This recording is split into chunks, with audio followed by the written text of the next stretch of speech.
My wife cheated with our daughter's boyfriend, then vanished. Months later, she returned pregnant. My wife cheated with our daughter's boyfriend, then vanished and returned pregnant with his baby. Dad, Emily said, switching off the radio, you gotta talk to Mom. It's straight up embarrassing. She dresses like one of the girls in my class. I kept my eyes on the road. I couldn't deny it stung. Lori had just left the house in a pink velour tracksuit, juicy across the bum in sparkly letters. It looked more college party than school drop-off. She's proud of staying in shape, I said, keeping it cool. Not many women her age can pull that off. That's kind of the whole issue, Emily muttered. She's not my roommate, she's my mom. I didn't know what to say, mostly because I agreed with her. It wasn't just the clothes, it was the message. Lori didn't want to grow up, and Emily couldn't tell if she had a mom or a classmate at home. Back when Emily was little, Lori was all over her. Playdates, crafts, you name it. But as Emily got older, things shifted. Lori didn't really adjust. By high school, she was acting more like Emily's best friend than her mom. I remembered this one time when Emily was a junior. Her girlfriends were over chatting about boys and shoes. Lori jumped right in like one of the crew. I was in the other room grading papers when Emily stormed in red-faced. Dad, can you tell Mom to give me my friends back? It was wild. They were acting like two seniors fighting over a prom date. I tried talking to Lori after that. Told her Emily needed some space. She just shrugged. We're more like sisters, she said. Sisters fight. It's normal. Honestly, that attitude drove me nuts. It felt like Lori was fighting time, competing with her own kid just to feel young. Still, I didn't want to throw her under the bus in front of Emily. I stuck to the surface level stuff. Look, baby, I said gently, your mom works hard to look the way she does. She's proud of that. You got to admit, not many moms could even wear that stuff. I get it, Emily sighed, but it's just weird. My friends dress like that, not their moms. I hear you, I said. I'll talk to her. Thing is, I knew it wouldn't do much. Lori was stubborn as hell. It was one of the reasons I fell for her. We met back in college. I was a teaching assistant in history, and she was in my class. She caught my eye, but I played it cool. Didn't want trouble. Still, she noticed. Kept flirting after lectures, touching my arm, batting her lashes, sitting front row, always with her skirt a little too high. She was testing me. I didn't cave until the semester ended. Then I asked her out. The chemistry was nuts, but it wasn't just fire. It turned into something real. By the time she graduated, I knew she was it. When she brought me home to Savannah to meet her folks, I planned to ask her dad for her hand. Susie, her little sister, opened the door, super sweet, gave me a big hug. She was born way later, like 16 years younger than Lori. Lori basically raised her. But Lori's mom was cold. Her dad straight up ice. Rufus Carlton was this big shot lawyer, Savannah royalty. He took one look at me and decided, nope, I wasn't it. Too poor, too liberal, too not him. I tried to explain I wasn't some fringe activist, and I'd already landed a teaching gig in Atlanta. Didn't matter. He had plans for Lori, country club husband, gated community, the whole southern script. I wasn't in it. I was pissed. But Lori, she lost it. Didn't even wait out the weekend. Had a fight with her dad, grabbed her bag, and told me we were leaving. That's when I really saw who she was. Fire in her gut. She'd never been her father's puppet, and she wasn't about to start now. I'm not letting that man run my life, she said as we drove back. Back at my place, Lori spun me around, hands tight on my shoulders. You still want to marry me? She asked, eyes locked, kind of pissed. Yeah, I said without blinking. Cool, let's go. Next thing I know, we're in the car, flying down to the Fulton County Clerk's office. No delay, no waiting. Got the license, set our vows right there. Boom, married. Her dad lost it. Cut her off. No calls, no birthday cards, not even when Emily was born. Cold as ice. And it wasn't just him. The whole Carlton clan followed suit. Cece wrote her once, asked Lori to make peace with her dad. Lori tossed a letter, never replied. I tried patching things up over the years. Wrote, called nothing, silence. No doubt where Lori got that hard-headed streak. I was deep in that memory when I noticed we were pulling up to campus. Emily's summer job at the bookstore. I'd pulled a few strings to get it for her. She popped the car door open. I grabbed her arm. Hey, what time should I swing by later? She paused, smiled a little. You don't have to. I'll find my way home. I nodded, but my gut tightened. I already knew who was giving her a ride. Brendan Hilton, law student, 3rd year. Too damn old for her. Look, I know how college dudes operate. I teach here. Guys like him circle the freshmen like hawks. And girls like Emily, new, eager, still teens. They don't always see it coming. I never liked Brandon. Lori met him once, chatted him up, and said he seemed fine. I bit my tongue. All right, I told Emily. See you at dinner. I watched her walk off, then headed to the history department. Still feeling off. I didn't think Emily was some wide-eyed innocent. I figured her last high school boyfriend had already crossed that line with her. But Lori and I had been straight with her about sex, and Lori had made sure Emily was on the pill. So at least she was safe. Still, I wish Brandon would vanish. Back in my tiny office, I tried to lose myself in work. College paperwork never ends, even in summer. But I was hyped. I finally convinced the department head to let me teach an elective based on my dissertation, vigilantism. My idea. Vigilantes aren't just side notes in history. They show what happens when people stop trusting the system. It's messy. It's moral chaos, but it matters. I plan to show Last Wish. Charles Bronson goes full lone wolf after his wife eliminated, and the cops drop the ball. Then to balance it, we'd read in Tabo Incident. A posy hangs the wrong man. Fast justice, bad ending. First class went smooth. Kids liked it. Loved the action, but they got the deeper stuff, too. I left campus feeling good. That lasted until I got home. The door slammed. Emily ran to her room crying. I knocked. Can I come in? Okay, Daddy, came a muffled voice. She was face down on the bed, shaking. I sat beside her, pulled her close. She clung to me like she used to when she was 5 and scraped her knee. Her tears soaked into my shirt. What happened, baby girl? She sniffled. Brandon dumped me. I held her tight.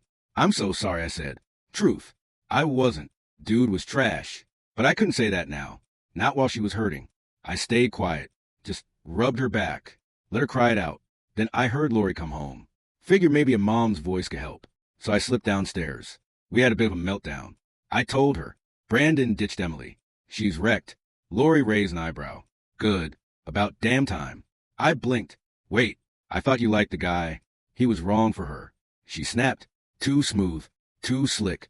She'll be better off. You gonna say something to her? Nah. Let her cry it out. She'll bounce back. I didn't expect that.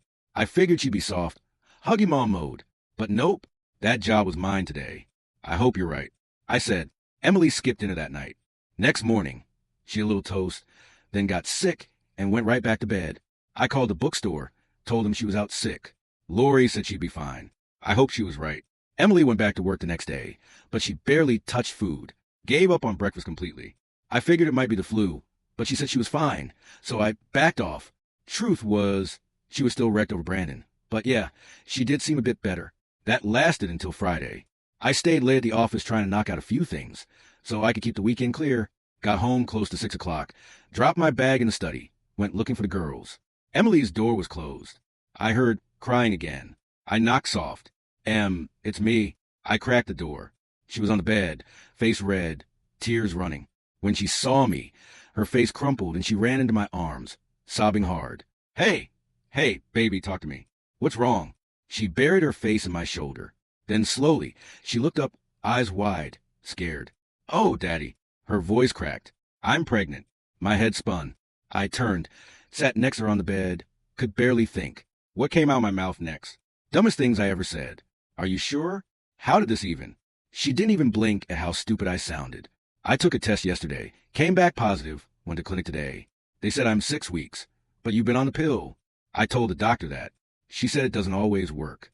I guess I'm the lucky one. I pulled her in tighter. In that moment, we both wished she was still 5, and this was just some bad dream. We sat there a long while, quiet, just holding on. Finally, I looked at her. Does your mom know? She shook her head. She's not home yet. Of all the nights for Lori to be late. I glanced at the clock. 7 o'clock. Come on, let's get some food. We went to the kitchen, found some leftovers, ate in silence for a bit. Then I asked, did you tell Brandon? Her face darkened. I tried. His number's dead. I even called his landlord. He said Brandon skipped town. No note, no nothing. Exactly what I expected. But I kept it to myself. Instead, I asked what had been chewing at me since she told me. You thought about what comes next? She nodded slowly. I don't know. I'm not ready to be a mom. A baby would wreck school. Her voice broke again. But I don't think I can, get rid of it.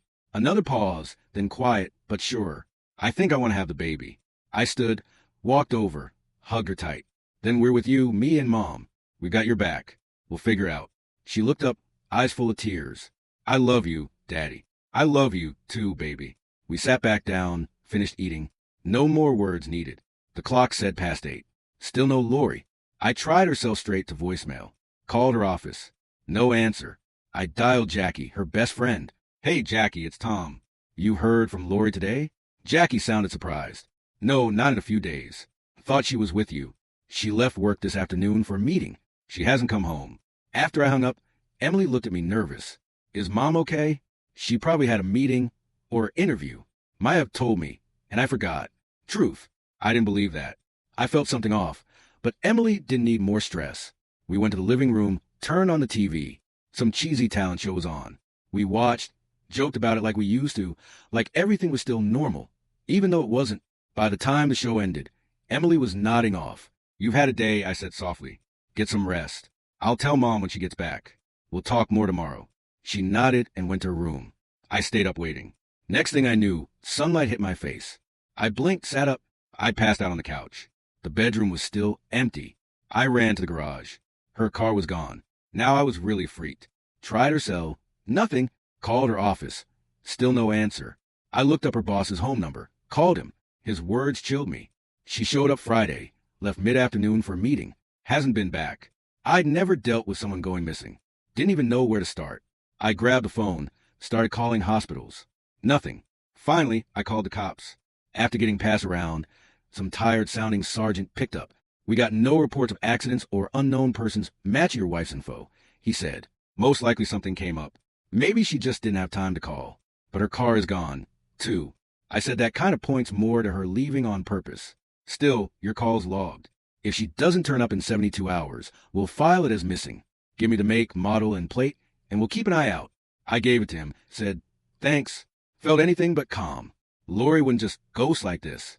Not without a word. I had to stay cool for Emily.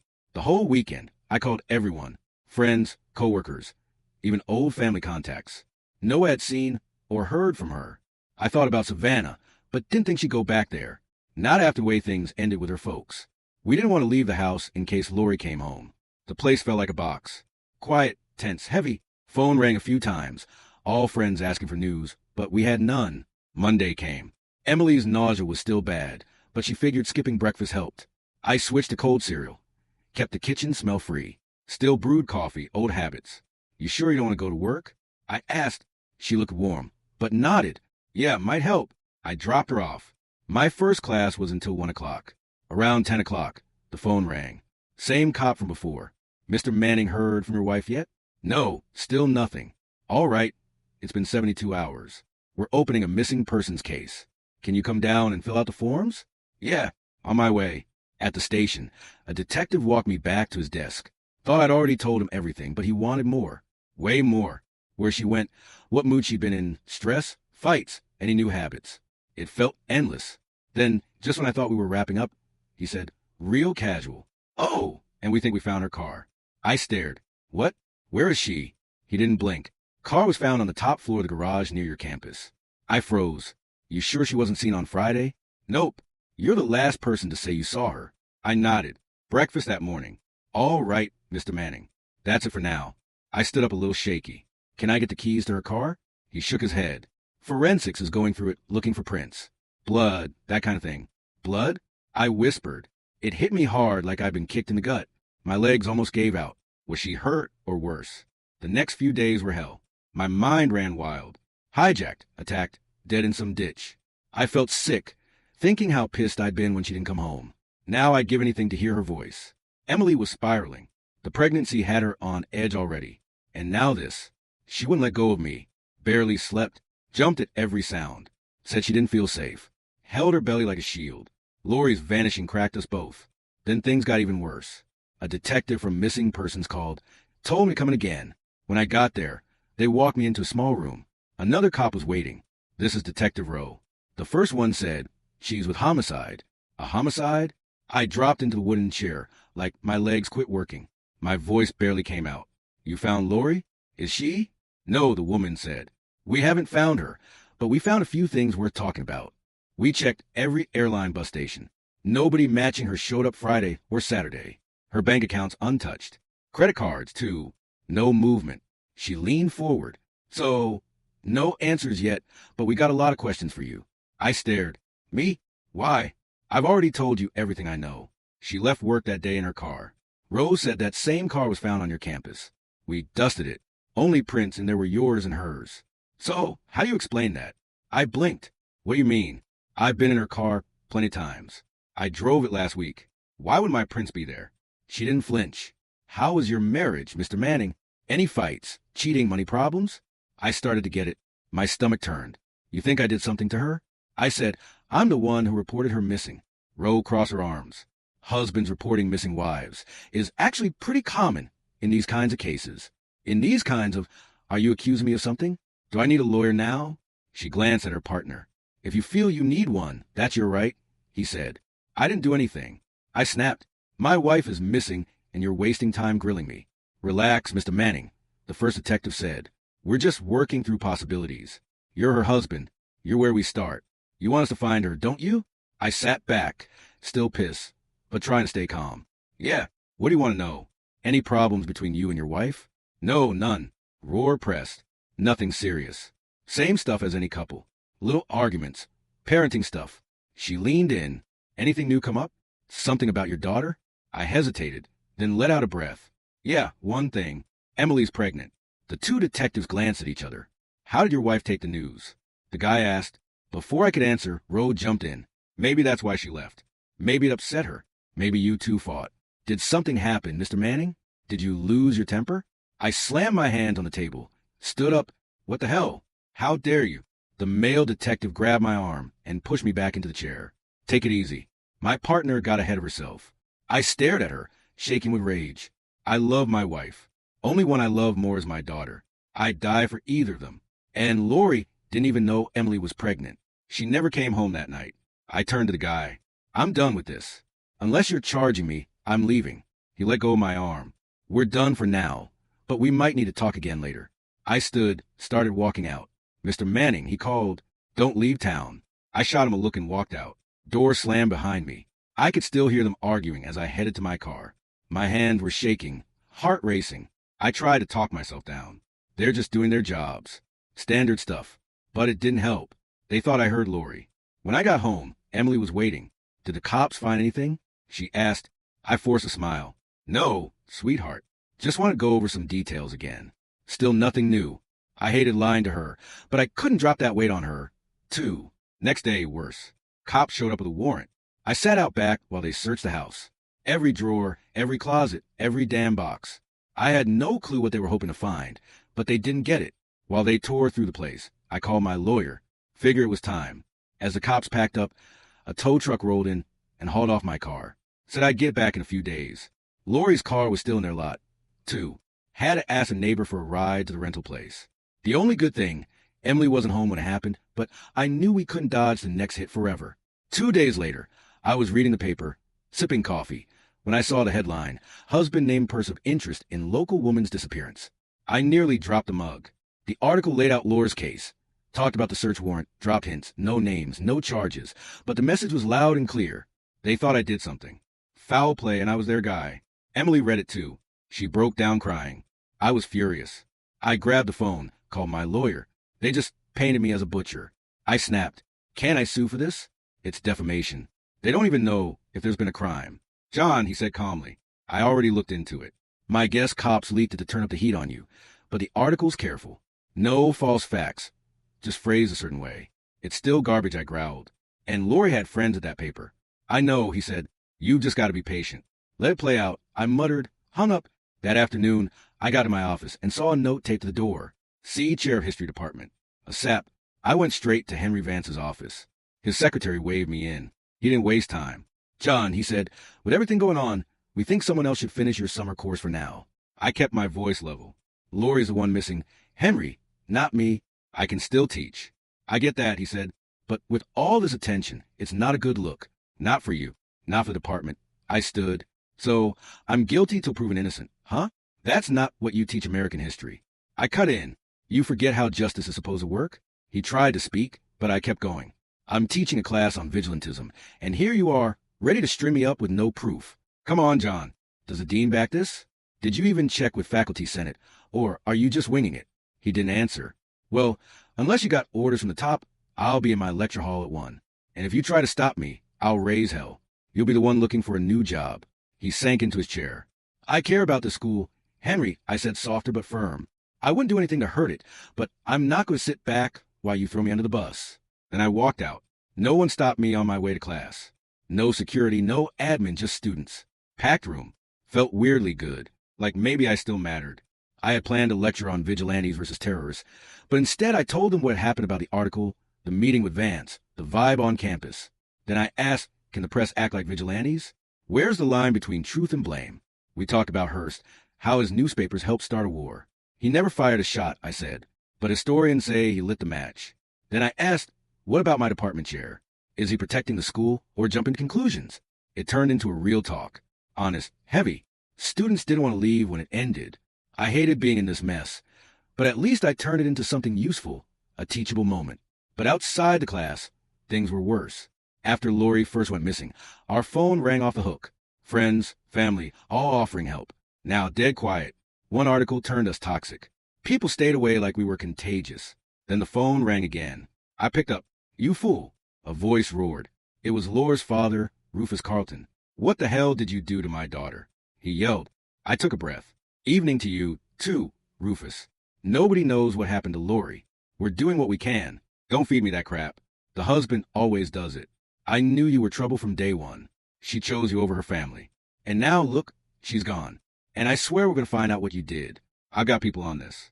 You won't walk away. I snapped. I hear you, Rufus. Loud and clear. But let me say this. You didn't know me back then, and you sure as hell don't know me now. You cut Lori off for 20 years. You want to play the grieving dad now? Spare me. He started to shout again, but I slammed the phone down so hard the echo bounced off the walls. Then I dropped into my chair, shaking. I was done. Done being blamed, done being cornered, and still no sign of Lori. Each day that passed, it felt like Lori was further out of reach. Hope was dying slow. I was barely holding on until Emily gave me a reason. One night she sat next to me on the couch and said, Daddy, I want to take a llamas class, learn how to do this whole birth thing, but I need a partner and I don't really have anyone else. Will you go with me? Of course, I said. Didn't even think about it. A few nights later, we were in a hospital conference room, surrounded by couples. Some of the moms to be looked like they were about to pop. It hit me hard. This was really happening. A red-haired woman, maybe a few years younger than me, walked over. Hi, welcome. I'm Bridget Murphy, your instructor. Emily introduced herself. Bridget smiled and told her to mingle with the others. Then she turned to me. And you are? I wasn't all there, just mumbled. John Manning. I'm the father. Her smile dropped. I realized what she was thinking. Oh, no. I mean, I'm her dad, not you know the dad. Bridget laughed. Got it. Sorry. You'd be surprised what I've seen in here. She paused. Where's the baby's father? I let out a breath. Gone. No clue where. So I'm stepping in. She gave a soft nod. I'm sorry, but good on you. A lot of dads don't show up. You being here matters. I looked over. Emily was laughing with a couple of the moms. Just seeing that smile lit something in me. Before we start, I should probably say something. I told Bridget, you might have seen my name in the paper. I'm Fat John Manning, the one with the missing wife. I didn't do anything, but if that's a problem, I can work something else out. She looked at me a second, then gave a slow smile. You're here for your daughter. That's all I care about. Besides, I doubt Butcher signed up for Llama's class. We got started. I'd done this once before with Lori back, when Emily was on the way. But most of it had faded. Still, I gave my best. Emily loved the class. She clicked with Bridget. Felt less alone. It helped her. It helped me, too. Even just getting out of the house once a week helped me breathe again. Stopped my mind from spinning out on Lori, the cops, the whispers. Not that the noise stopped. The calls started first. People yelling, blaming, calling me a slayer.